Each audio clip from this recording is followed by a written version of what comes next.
मा येले नाही कुणाची नरेंद्र मोदीची देवेंद्र फडणवीसची तिथे पैसे रोखायला. हॅलो. हा भाऊ. भैया धनंजय बोलतो. हो भैया एक माझी विनंती होती. सांगा ना. तुम्ही आपण एकत्र येऊ.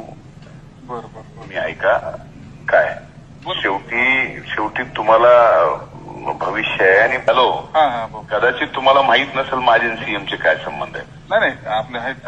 मा येले नाही कुणाची नरेंद्र मोदीची देवेंद्र फडणवीसची तिथे पैसे रोखायला. हो आणि कसं एक लक्षात घ्या, एखाद्या आमदाराला अडवता येतं. हो विरोधी पक्ष नेत्याच्या संस्थेला त्यांना अडवता येत नाही, कारण त्यांचं असं होतं.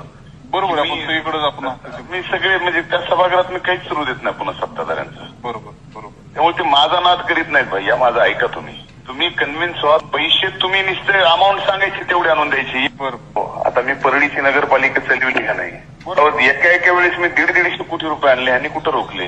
बरोबर. पण हे यांचं खातंही आमच्या बहिणीचं किती दिवस राहील ग्रामविकास हेही तुम्हाला मी सांगतो. काही खरं नाही. याच्या उपर मी पुढे कसं काय घडतं हे आज कसं आपल्याला सांगता येणार नाही. बऱ्याच जुळवाजुळवी व्हायला लागल्यात वरच्या लेवलवर. त्याच्यामुळे आता समजून घ्या, तुम्हालाच सगळं बघायचं आहे. आणि सगळ्यांनी खाली काम केलं तर आम्ही आपलं बोंबलत फिरतो वर राज्यात घोडे लावीत सगळ्याला. आणि खाली बघा सगळं. फक्त खाली आम्हाला बघायची वेळ येऊ देऊ नका. तुम्ही बघा सगळं. चालेल भाऊ. करतो भाऊ. म्हणजे तुम्हाला एवढं करा जरा ऐका. निश्चित करतो. सध्या महाराष्ट्रामध्ये संतोष देशमुख यांचं प्रकरण खूप तापलेलं आहे. आणि अशातच धनंजय मुंडे यांच्या काही जुन्या कॉल रेकॉर्डिंग व्हायरल होत आहे.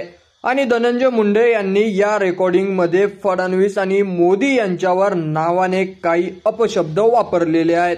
तर ही खरंच धनंजय मुंडे यांचा आवाज आहे की कोणी एडिट केलेली रेकॉर्डिंग आहेत हे तुम्ही आम्हाला कमेंट करून नक्की कळवा.